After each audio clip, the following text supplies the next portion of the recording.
His family was raised in North Carolina, and they made farm royalties from machinery they had designed. So they sent him to medical school up in Indianapolis. When he was in the hospital in Indianapolis, he observed the Union soldiers coming back on the trains right where they unloaded near the hospital. When the Civil War started, we were shooting this .58 caliber mini ball. And because it was one of the very first accurate and powerful black powders, resulted in all the amputations that the Civil War saw.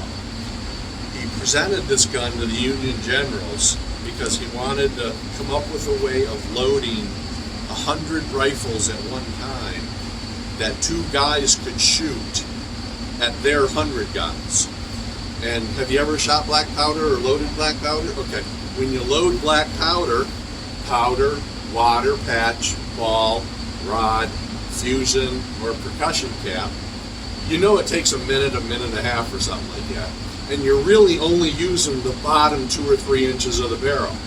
So what he did, if you look down in the chamber here, is he cut the bottom 3 inches out of every barrel.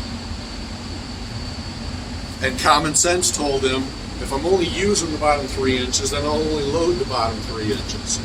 And he took these and he put incendiary paper, a nipple, powder, bullet, a wad, and clamped it together and actually made a cartridge before anybody else even knew we called it a cartridge.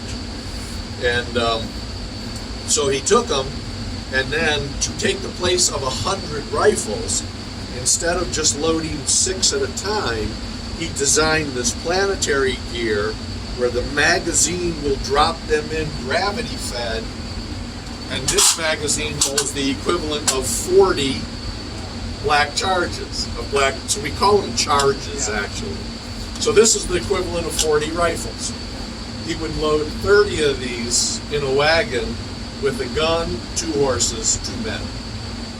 Gave the presentation to the Union generals, and they said it took too long to load. The real reason they didn't buy this from him is because he was from North Carolina. His family still had plantations down there, and they thought he was a Confederate sympathizer. That simple.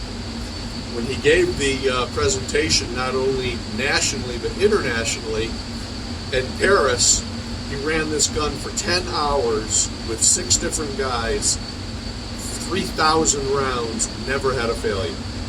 So it's a good gun. But the gun didn't get used in the Civil War. By the end of the Civil War, we had gone to cartridges, and the whole process of them telling him it took too long to load was gone, because instead of a minute or two, he took the same pieces of barrel, machined a rim in them, and then just put the cartridge in. So it literally takes 2 seconds to load one of these, and 5 minutes maybe to load a 40-round magazine. Okay?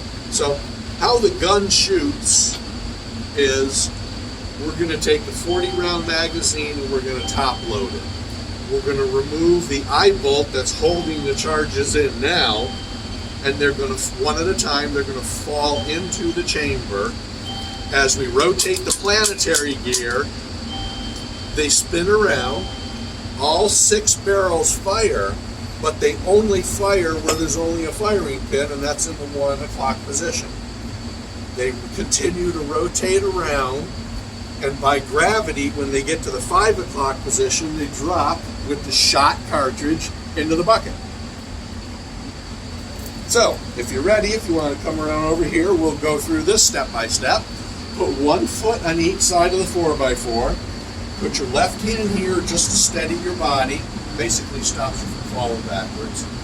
Put your right hand on the crank. Stand up straight, keep your eyes on the shirt, and spin the crank clockwise, and I'll tell you the speed to go. Faster, faster, just like that. Nice and mechanically smooth. Stop at 6 o'clock on the bottom. All right.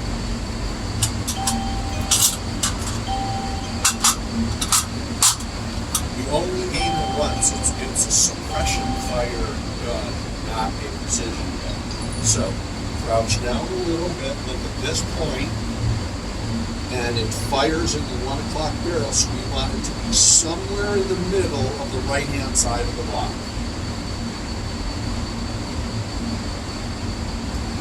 Okay? All right, so what we're going to do is we're going to back the side bolt out. Now falling into there. Left hand stays there, right hand there. Stand up nice and straight, eyes on the shirt. And what we're going to do is I need you to spin it nice and smooth. And if you feel me moving it a little bit, it's because we want to spray around. We don't want to get it in one place because it'll destroy the shirt if you do that. We just want some general bullet holes across it. Okay? So, whenever you're ready, she's taping. Eyes on the shirt, start spinning.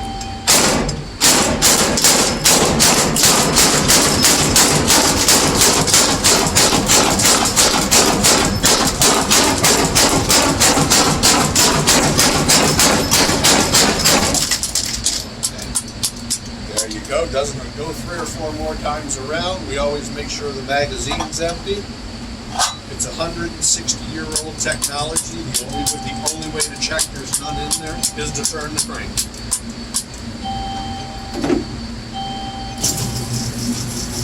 Bring the shirt back, straight right across it.